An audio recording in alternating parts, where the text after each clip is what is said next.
Assalamualaikum warahmatullahi wabarakatuh. Bismillah, walhamdulillah, wassalatu wassalamu ala rasulillah, wa ala alihi wa ashabihi wa mawalah, la hawla wa la quwwata illa billah, amma ba'du. Sahabat titik ba, dimanapun Anda berada, alhamdulillah kita dapat berjumpa lagi di dalam bulan Juni, bulan yang ada puisinya, hujan di bulan Juni, karya Sapardi Djaka Damono. Karena betapa langkanya, betapa tidak biasanya hujan di bulan Juni. Tapi itu dulu. Pada bulan Juni kali ini, hujan sering datang dan cukup lebat. Ada hal yang menarik pada bulan Juni ini, selain berkaitan dengan cuaca. Ini bulan Juni ini sering dianggap sebagai bulan Soekarno. Ya, bagi orang-orang yang Soekarnois, itu bulan Soekarno. Ada yang terlupakan di bulan Juni kalau kita menganggap hanya sebagai bulan Soekarno. Presiden kita, 3 dari presiden kita itu lahir di bulan Juni, yaitu Bung Karno, Insinyur Soekarno, lahir tanggal 6 Juni 1901, kemudian ada Soeharto, Pak Harto, tanggal 8 Juni kalau tidak salah ya. 20 tahun kemudian setelah Bung Karno, serta adalah B.Y. Habibie. B.Y. Habibie tanggal 25 Juni. Ya, kalau tidak salah sahabat bisa memeriksa, ini saya mengambil langsung dari ingatan, 1936. Jadi langsung dari ingatan saya, mudah-mudahan tidak terlalu meleset. Yang jelas, ini yang pastiannya tinggi di otak saya, ini baik Bung Karno, Insinyur Soekarno lahir bulan Juni, Soeharto bulan Juni, B.Y. Habibie bulan Juni. Cuma pada kesempatan kali ini, kita akan membahas yang pertama dan terakhir, yaitu Bung Karno dan B.Y. Habibie. Ini 2 sosok presiden yang lahir bulan Juni, sekaligus adalah alumni lulusan ITB. Jadi pernah kuliah di ITB. Kalau Bung Karno lulusan ITB, kalau B.Y. Habibie pernah kuliah di ITB. Jadi baik Bung Karno dan B.Y. Habibie adalah 2 sosok presiden yang lahir bulan Juni dan alumni ITB, in harmonia progressio. Jadi bulan Juni adalah bulan presiden yang dilahirkan oleh ITB. Sahabat titik ba, dimanapun Anda berada, itu satu hal berkaitan dengan presiden yang berasal dari ITB. Ada hal lain yang kejadian yang aktual berkaitan dengan bulan Juni dan bulan ITB, bulan Juni dan kampus ITB adalah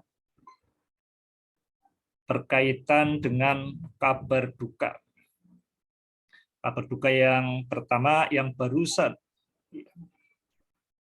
saja kita dengar, yang masih aktual di sini ya, adalah wafatnya putra dari Gubernur Jawa Barat, Ridwan Kamil. Ridwan Kamil ini adalah lulusan ITB juga. Jadi ini meninggalnya tidak tahu, tapi hilangnya sejak akhir bulan Mei. Dan pada Jumat pertama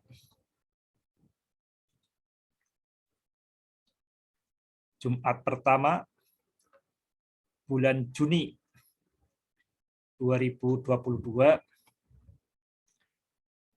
Kang Emil dan istrinya mengikhlaskan putra sulungnya, yaitu Emeril Khan Mumtaz, menghadap Allah Subhanahu wa Ta'ala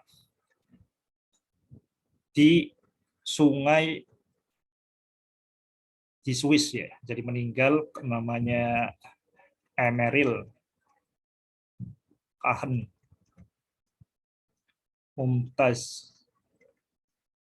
di sungai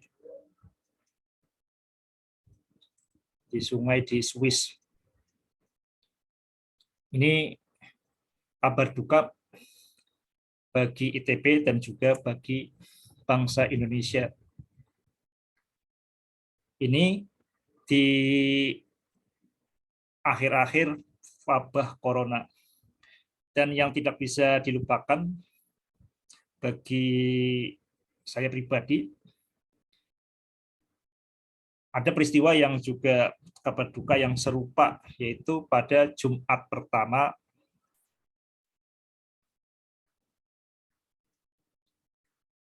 bulan Juni 2020. Ini sama-sama ini bulan Syawal ya. Ini kabar duka yang menimpa juga mahasiswa ITB. Kalau Emeril Khan ini sudah alumni ITB. Mahasiswa ITB yang namanya almarhum Kamal Sueb. Ini dari FTI ITB. Jadi ini Kamal Sueb, ITB angkatan 2019. Jadi FTI Teknik Industri. Dia kalau tidak salah barusan memilih prodi Teknik Industri. Jadi di ITB itu ada namanya Fakultas Teknik Industri, ada yang namanya prodi atau jurusan Teknik Industri.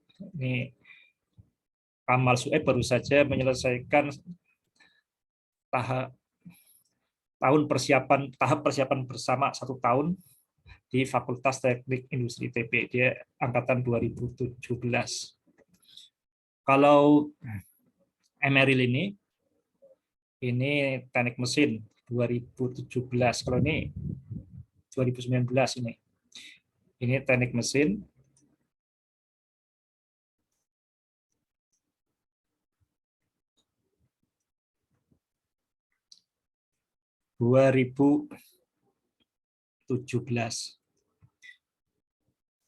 Kabar yang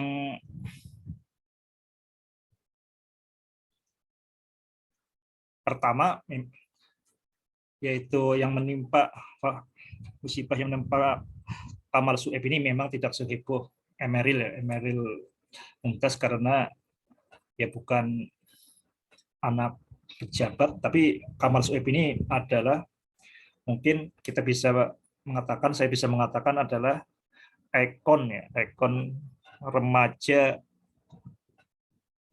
siswa di Tegal, khususnya kota Tegal. Jadi Kamal Sueb ini sebelum diterima di ITB itu sempat pertukaran pelajar di Jerman, dan semasa di SMA dia itu ketua OSIS di SMA paling favorit di kota Tegal, SMA 1 Tegal, dan semasa di SMP dia juga ketua OSIS di SMP 7 Tegal.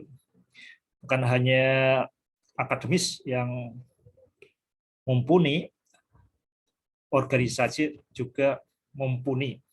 Dan bukan hanya organisasi dan akademis saja, tapi juga seorang pebasket. Ini yang lebih istimewa lagi tentu karena Kamal Sueb itu adalah almarhum adalah murid saya sejak kelas 1 SMP sampai kemudian masih ketika di ITB pun masih sering belajar ke saya, bahkan ketika liburan sempat les di saya dan sempat les matematika detik, khusus matematika detik. Jadi ini kabar duka yang berjarak tepat sama, 2 tahun tepat sama.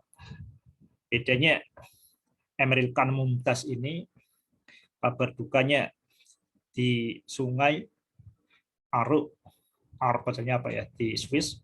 Kamal Sueb ini adalah di jalan tol, jadi kecelakaan tunggal di jalan tol dan kemudian meninggal di jalan tol. Ini di awal-awal musim corona. Jalan tol, kecelakaan tunggal, kemudian mobilnya terbakar, mobil pribadinya terbakar. Jadi ini awal corona, awal masa pandemi. Ini akhir masa pandemi. Dan ini kabar duka bagi ITB dan tentu saja bagi bangsa karena Kamal Sueb dan juga Emeril Khan ini putra-putra terbaik ya. Jadi tidak sembarang orang bisa masuk ke ITB. Sebelum saya lanjutkan, mari kita berdoa untuk almarhum Emeril Khan Mumtaz dan almarhum Kamal Sueb. Lahumul Fatihah.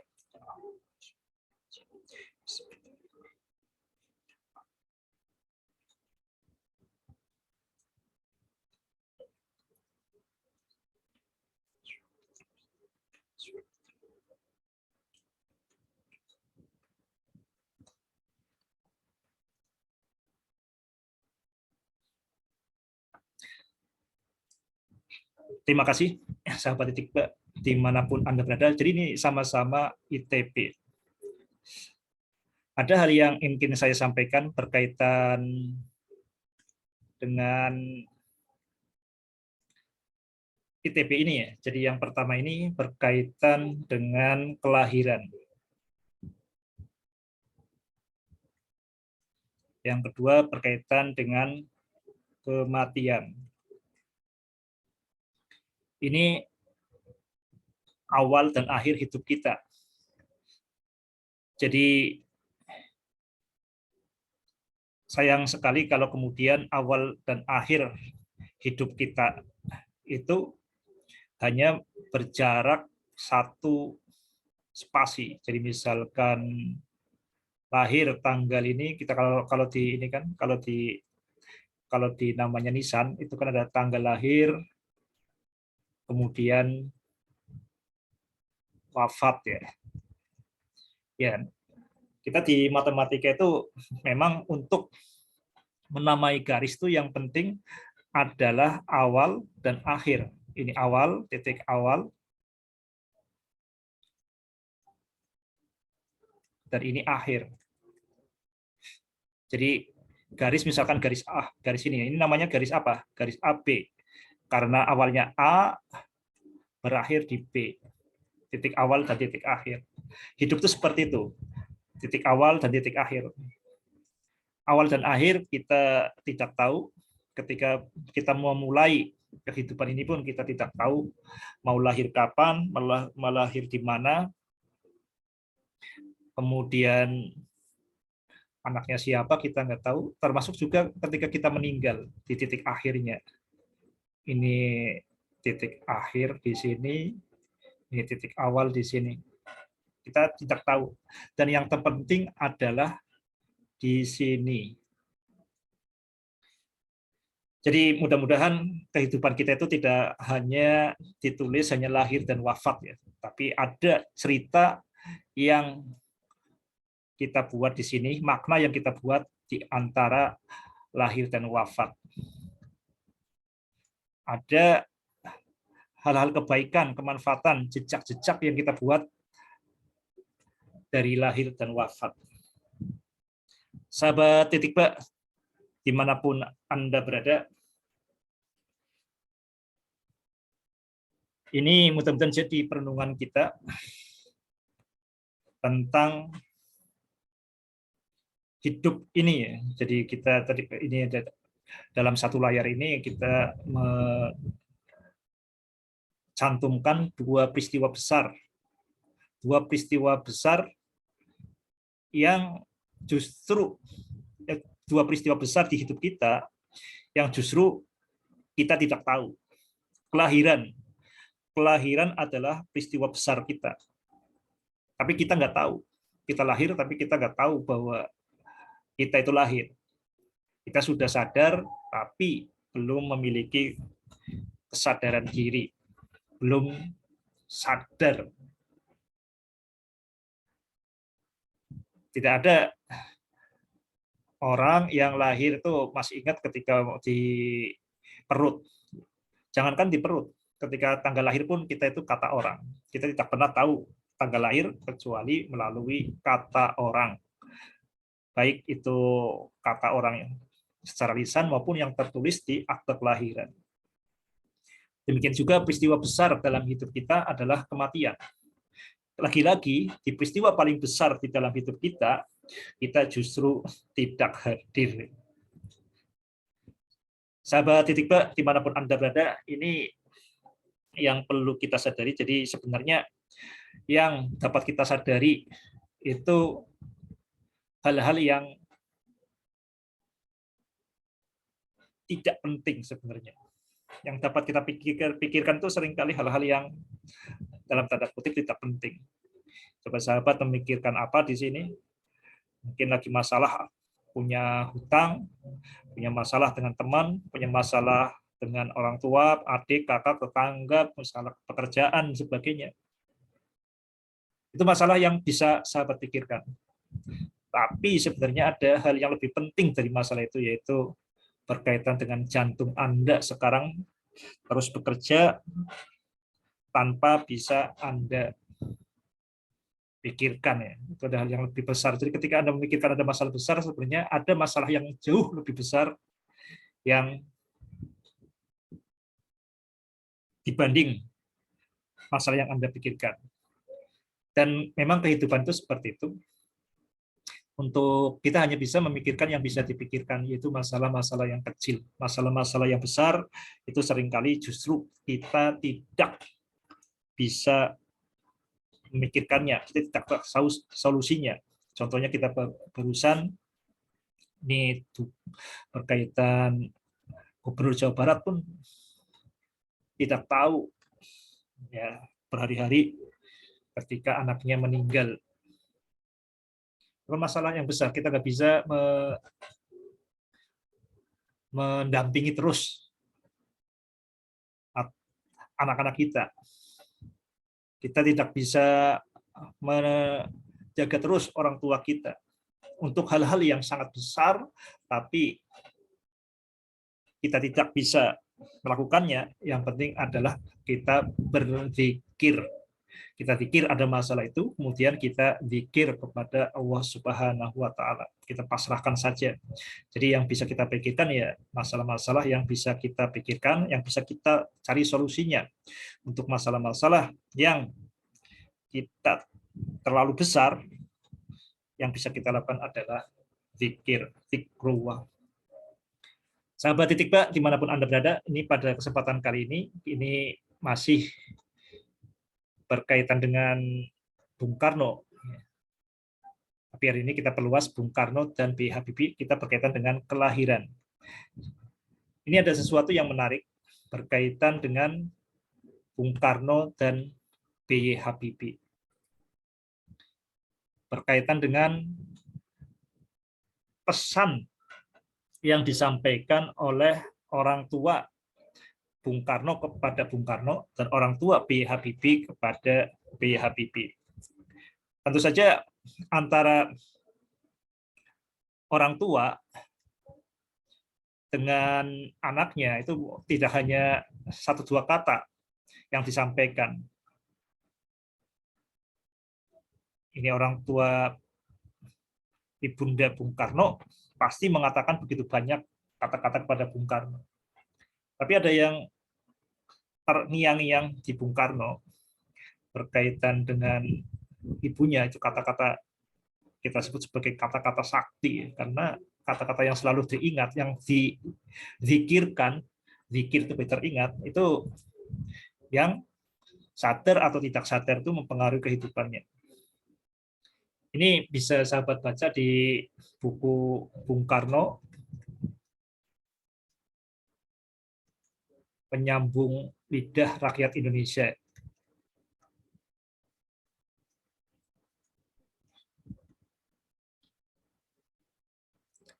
Ini aslinya dalam bahasa Inggris, karya Cindy Adam. Ini Bung Karno bercerita ketika masih kecil, kira-kira umur 2 tahun. Ya, 2 tahun ini termasuknya istimewa ya, masih 2 tahun ingat peristiwa ini. Jadi ibundanya Bung Karno ini sudah bangun, masih gelap gulita, bangun, kemudian menghadap ke timur, dan di sana kemudian Bung Karno merangkak mendekati ibunya. Nah, di sana kemudian mulai muncul matahari. Muncul matahari, kemudian ibunya berkata, ya, Kusno, ya, Soekarno itu nama kecilnya, namanya Kusno. Kamu lahir di saat fajar, saat matahari baru muncul. Kamu adalah putra sang fajar, dan kamu nanti akan menjadi pemimpin bagi rakyat, pemimpin orang banyak. Bung Karno, putra fajar. Itu bukan hanya kata-kata itu, kekuatannya bukan hanya di kata-katanya, tapi adalah siapa yang mengatakannya. Jadi di sini yang mengatakannya adalah ibunya Bung Karno. Ini orang Bali ya. Who dan what-nya.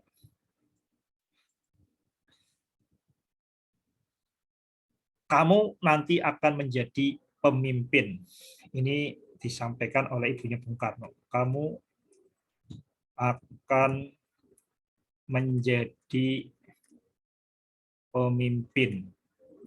Setelah fajar, yang mengatakannya adalah sang ibu.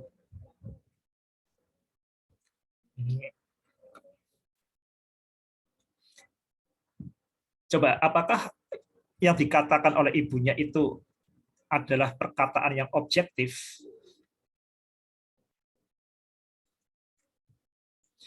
Jadi kita perlu mempertanyakan ulang kata-kata yang sering muncul yang menjadi kebanggaan di dunia ilmiah, objektif, perkataan objektif. Apakah kata-kata yang disampaikan oleh ibunya Bung Karno itu perkataan yang objektif? Tentu tidak. Tapi ibunya itu mengatakan adalah harapannya. Harapan dan melihat potensi yang bisa dicapai oleh sang buah hati. Ini kalau objektif ya enggak objektif. Tapi yang dikatakan oleh ibunya itu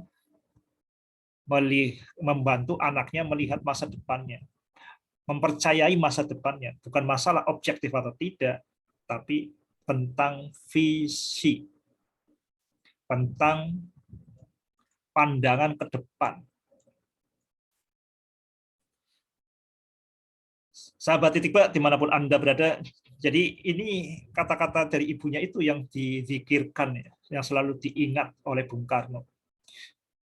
Dan yang dizikirkan itu bukan masalah benar atau tidak, itu bukan untuk dibenarkan atau tidak, tapi yang dizikirkan itu kemudian bagaimana diwujudkan.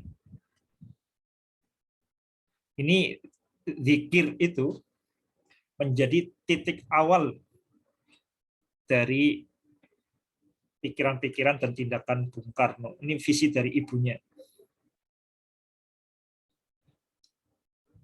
Mari kita bandingkan dengan apa yang disampaikan oleh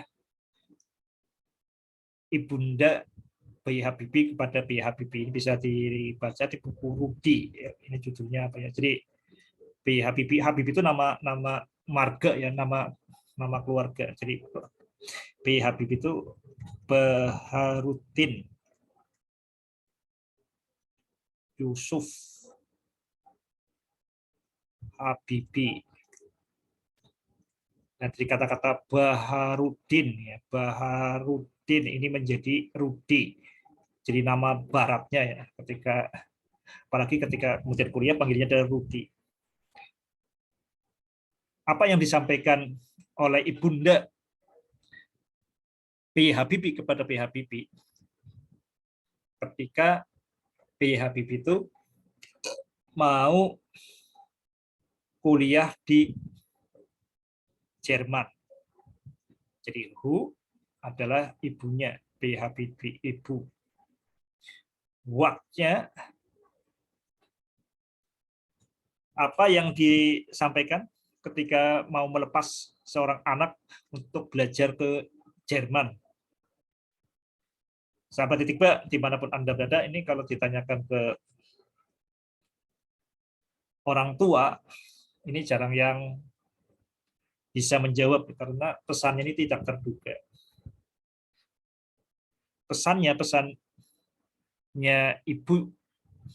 Ibunda Habibie ini, ibunya Habibie ini bapaknya dari Gorontalo, Sulawesi Selatan, ibunya Puspo Marini dari Semarang, ya. Pesannya apa kepada B.J. Habibie? Jadilah pemberani. Ini yang disampaikan oleh ibunya B.J. Habibie. Ini sekali lagi bukan kata-kata yang objektif, tapi ini adalah sebuah prinsip. Sekali lagi, apakah ini objektif? Justru ini menekankan tentang sadar diri, tentang subjektif, ya, menekankan subjektivitas supaya subjektivitasnya muncul. Jadilah pemberani.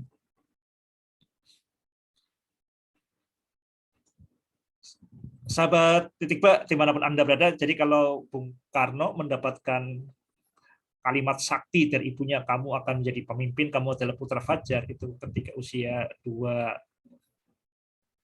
tahun, B.J. Habibie ini ketika menjelang ke Jerman, usia sekitar 18 tahun, ya, 18-19 tahun, ketika mau belajar penerbangan di Jerman. Ada hal yang menarik di sini, ini berkaitan dengan Titik Ba, adalah pentingnya subjektivitas. Ini ada sesuatu yang mengganjal dulu, ya. Jadi dulu mengganjal, kita tahu kalau di sains, dunia ilmiah itu begitu menggaungkan kata-kata objektif. Ini kalau dicari-cari di hadis, di Al-Quran, kok tidak ada kata-kata objektif. Kata objektif ini sesuatu yang jantungnya pikiran modern, jantungnya pikiran ilmiah itu objektif. Tidak ada kata-kata objektif di Al-Quran. Yang ada adalah adil. Berkaitan dengan objektif itu bersikap adil. Jadi nggak ada yang sikap objektif, ya. Bedanya apa antara objektif dengan sikap adil? Sahabat titik Ba, dimanapun Anda berada, ini sebelum kita mengurai berkaitan dengan pesan Ibunda kepada Bung Karno dan pesan Ibunda kepada B.J. Habibie, kita akan bedakan antara objektif dan adil. Jadi kalau objektif, ini pengamat. Ini pengamat. Manusia, ini yang diamati. Ini yang diamati. Bersikap objektif itu adalah membunuh pengamat. Menganggap bahwa dunia itu bisa muncul apa adanya. Misalkan kita melihat benda, melihat batu, ya kita melihat batu itu objektif, itu karena batu ini memantulkan cahaya sehingga ke mata kita. Jadi apa yang ditangkap berdasarkan apa adanya dari dunia. Jadi kata-kata objektif ini dilandaskan dari ilusi, khayalan, pembodohan atau pembohongan bahwa kita bisa melihat dunia itu apa adanya. Ini yang ditanamkan terus-menerus melalui pendidikan kita sejak kecil. Sejak di bangku SD, SMP, SMA, itu kan seperti itu. Langit biru, karena itu ya, langit memang biru katanya seperti itu. Itu yang objektif, langit itu biru. Padahal kalau kita merem, apakah langit itu warna biru? Kalau malam, apakah langit itu warna biru? Dan makanya di Al-Quran itu kata-katanya adalah bukan objektif, tapi adil. Di dalam adil ini, subjektif itu penting, masih hidup. Bukannya penting, tapi bertanggung jawab. Jadi apapun yang kita lihat, itu menjadi terlihat karena ada kita. Jadi ini masih hidup. Kita melihat, itu bukan dimulai dari benda memantulkan cahaya ke kita. Kita melihat karena dimulai dari kesadaran kita. Walaupun mata kita menatap ke depan ya, tapi kemudian kita tidak sadar, kita tidak akan melihat. Jadi melihat itu dimulai dari kesadaran kita. Beda dengan objektivitas, itu dimulai dari benda, dari objek. Subjek di kata adil itu dimulai dari subjek, dari manusianya. Makanya di Al-Quran itu sekali lagi tidak ada kata objektivitas, adanya adil. Ini bisa sahabat lihat di Al-Quran di awal-awal surat Al-Maidah ke-8 atau surat ke-8 di Al-Maidah, ya ayyuhalladzina amanu kunu qawwamina lillahi syuhada'a bil qist wa la yajrimannakum syana'anu qaumin ala alla ta'dilu i'dilu huwa aqrabu littaqwa innallaha khabirum bima ta'malun. Wahai orang yang beriman, kunu qawwamina lillahi syuhada'a bil qist wa la yajrimannakum. Jadi jadilah kamu saksi yang adil. Jangan sampai wa la yajrimannakum syana'anu qaumin ala alla ta'dilu. Jangan sampai walaupun kita itu kebencian sampai memuncak, kita bersikap tidak adil. Itu yang ada di Al-Quran.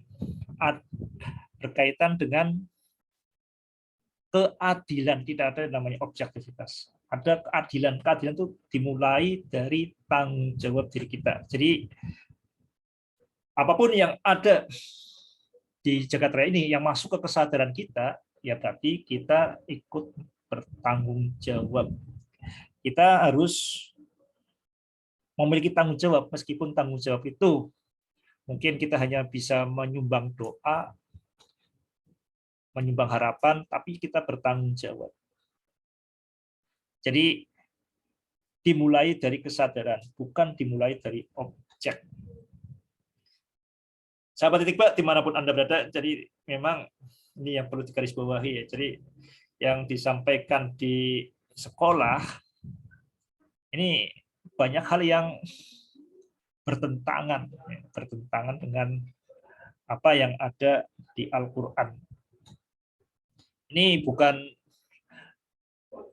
yang sayang sekali karena kemalasan berpikir, kemudian menganggap yang bertentangan itu berarti sesuatu yang saling melengkapi. Jadi pola pikir orang-orang yang malas di titik B itu tidak seperti itu, bahwa segalanya itu satu, utuh, tak terbagi, dan sejatinya tidak ada. Makanya di titik B itu nggak ada yang namanya objektif. Prinsip tidak ada namanya prinsip objektif, adanya adalah prinsip adil. Sahabat titik B, dimanapun Anda berada, kita kembali ke Ibunda Ibu Bung Karno dan Ibunda dari B.J. Habibie. Ini yang ditekankan oleh kedua ibunda itu, jadi fitrah seorang ibunda itu membangkitkan subjektivitas. Kalau Ibunda Bung Karno itu menekankan tentang visi ke depan, Ibunda B.J. Habibie ketika berpesan ini menekankan tentang prinsip untuk mencapai visi. Jadi kita bisa bandingkan seperti ini. Kita lihat di sini, yang pertama adalah visi.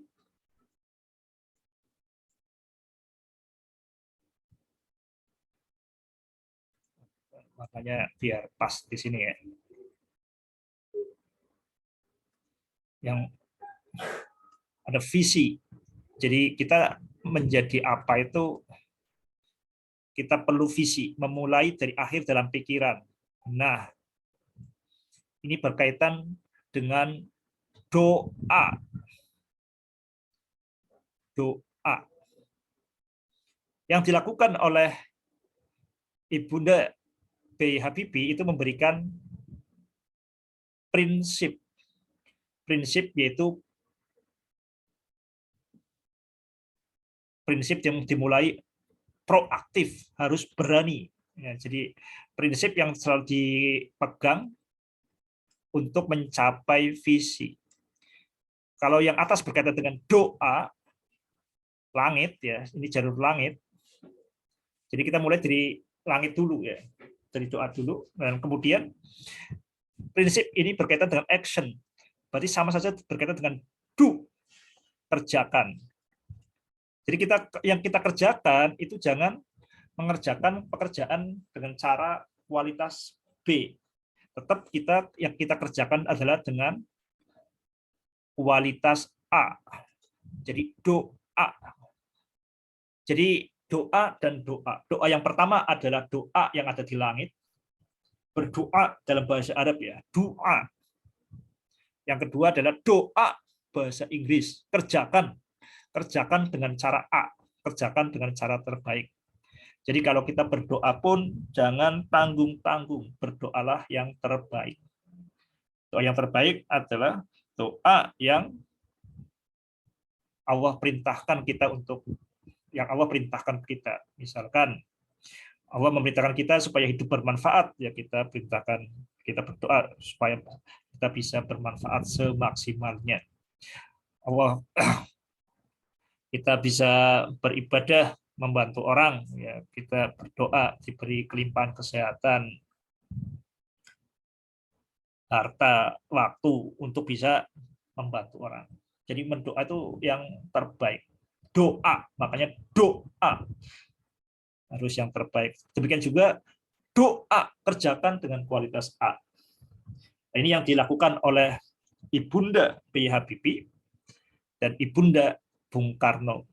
Mudah-mudahan yang kita sampaikan di sini bisa bermanfaat, terutama bagi para ibu, untuk memberikan visi dan prinsip yang kalau yang menyampaikan seorang ibu itu akan benar-benar terekam dan menjadi pandangan serta panduan dalam menjalani kehidupan dari titik saat ini hingga akhir hayat seorang anak.